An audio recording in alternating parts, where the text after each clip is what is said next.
সুদ দেন। কোরআন থেকে দলিল আমরা জান্নাতি, অমুক জাহান্নামী, অমুক জান্নাতি, আমরা জাহান্নামী। আসেন কোরআন কি জিজ্ঞেস করি কারা জান্নাতি কারা জাহান্নামী? জিজ্ঞেস করে নিলেই তো শেষ, খালাস হয়ে যায়, ঠিক না? এখন দেখেন কোরআনের মধ্যে কোথাও আছে আমার নবীকে আল্লাহ বাশার বলেছেন, মানুষ বলেছেন, আমরা সেটা মানি যে হ্যাঁ বাশার মানুষ। সমস্ত সৃষ্টির মধ্যে রব্বে করিম আমার হুজুরে পাককে মানুষ হিসেবে পাঠিয়েছেন, নবী হিসেবে পাঠিয়েছেন, তবে আমার আপনার মতো মানুষ নয়, তিনি শ্রেষ্ঠ নবী। তিনি আমার আপনার মতো মানুষ নয়, তিনি আমার আপনার থেকে আরো উপরে, আরো উপর, নূরুন আলা নূর তাজ্জাতু মিনাল্লাহি নূরুন ওয়া কিতাবুম মুবিন। আল্লাহ নূর হিসেবে মানুষ হিসেবে পাঠিয়েছেন, ঠিক না? আমরা মানুষে মানি, নূরে মানি, অনেকে শুধু মানুষে পড়ে আছে। মানুষ না হলে, ফেরেশতা হলে তো আমরা জুবান শুনতাম না, কোরআন পাইতাম না, জিন্দেগি পাইতাম না, বান্দেগি পাইতাম না।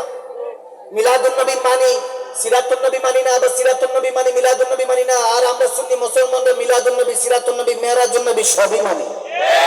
মানলে আবু বকর কারণ জানি, মানলে আবু বকর, না মানলে আবু জাহেল। এখন জাহেলের পক্ষে তো আমরা নাই, আমরা তো সিদ্দিক আকবর যেদিকে, আমরা তো সেদিকে। জিজ্ঞেস করলাম আবু বকর সিদ্দিককে, ইয়া আবু বকর সিদ্দিক, যখন বলতেছেন আমার নবী কাফেরদের কেন বেশরম মিসলুকুম, আমি তো তোমাদের মতোই, আপনিও তো সামনে দাঁড়ানো ছিলেন, মুস্কি হাসিটা কেন দিয়েছেন? বলে মুস্কি হাসি দিয়েছে এই জন্য যে তোমার মতোই তো আমি মানুষ। আমাদের কাছে রাসূল বলে আইয়ুকুম মিসলি, কে আমার মতো? আর আপনাদের কাছে আমার মতো বলে যে কে আমার মতো? পরদের কাছে বলতেছে আমি তো তোমার মতোই। যে পররা বুঝবে না, এই জন্য শিখানোর জন্য যে কেন কষ্ট দিচ্ছ, ইসলামের দাওয়াত দিচ্ছি, এক আল্লাহর দাওয়াত দিচ্ছি, শানে রিসালাত নবী সাল্লাল্লাহু আলাইহি সাল্লাম শিখাচ্ছেন আমাদেরকে এটা। সিদ্দিক আকবরকে জিজ্ঞেস করলাম আপনি কেন হাসতেছেন? বলে হাসতেছি এই জন্য তারা ইউসুফ আলাইহিস সালামের সৌন্দর্যের গল্প করে, যে মিশরের নারীরা ইউসুফ আলাইহিস সালামের সৌন্দর্য দেখে কাত্তাইয়াদু আন্না, হাত আঙ্গুল কেটে ফেলে দিয়েছে।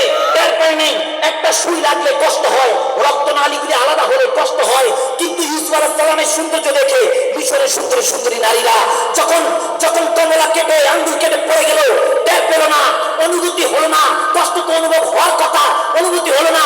বুঝা গেল ইউসুফ আলাইহিস সালামের সৌন্দর্য দেখে মনে হয়েছে যেটা তো সাধারণ মানুষ নয়। জিজ্ঞেস করলাম যে ইউসুফ আলাইহিস সালামের সৌন্দর্যের কথা তো হচ্ছে তো কি